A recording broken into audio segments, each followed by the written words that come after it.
Nella splendida cornice della chiesa di Santa Restituta si è svolto il tradizionale incontro con le famiglie degli alunni dell'Istituto Comprensivo Terzo di Sora per lo scambio degli auguri in occasione delle festività natalizie. Con il concerto dell'orchestra giovanile organizzato dai docenti di strumento Valentina Di Silvestro, Stefano Reale, Ivo De Propris e Donato Cedrone, i ragazzi anche alla loro prima esibizione hanno regalato particolari emozioni a tutti i presenti, con una novità quest'anno, l'esibizione con loro dei bambini del coro delle classi quinte della scuola primaria. Tanto anche questa sera abbiamo goduto di una serata particolare con tutte le famiglie dell'Istituto Comprensivo 3,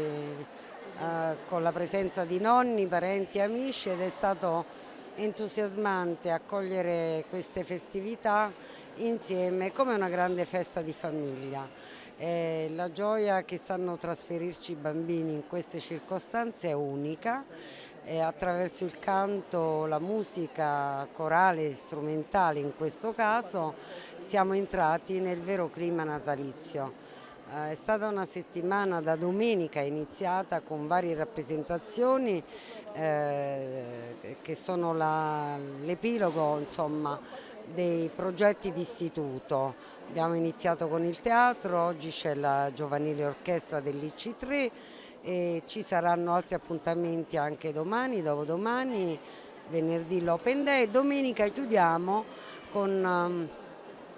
il coro gospel dell'istituto, per cui invito tutti a partecipare per trascorrere un po' in allegria e armonia questo Natale. Per quello che ci sentiamo di dire a tutti, alla cittadinanza, alle nostre famiglie, soprattutto che sia un Natale sereno, un Natale di gioia e di salute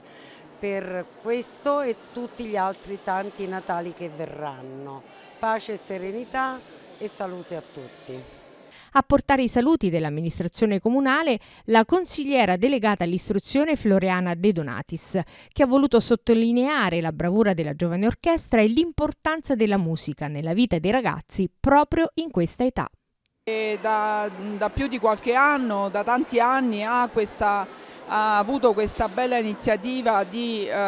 istituire l'indirizzo musicale anche nella scuola media e questo indirizzo fa sì che i ragazzi coltivino una delle arti più importanti, quale la musica,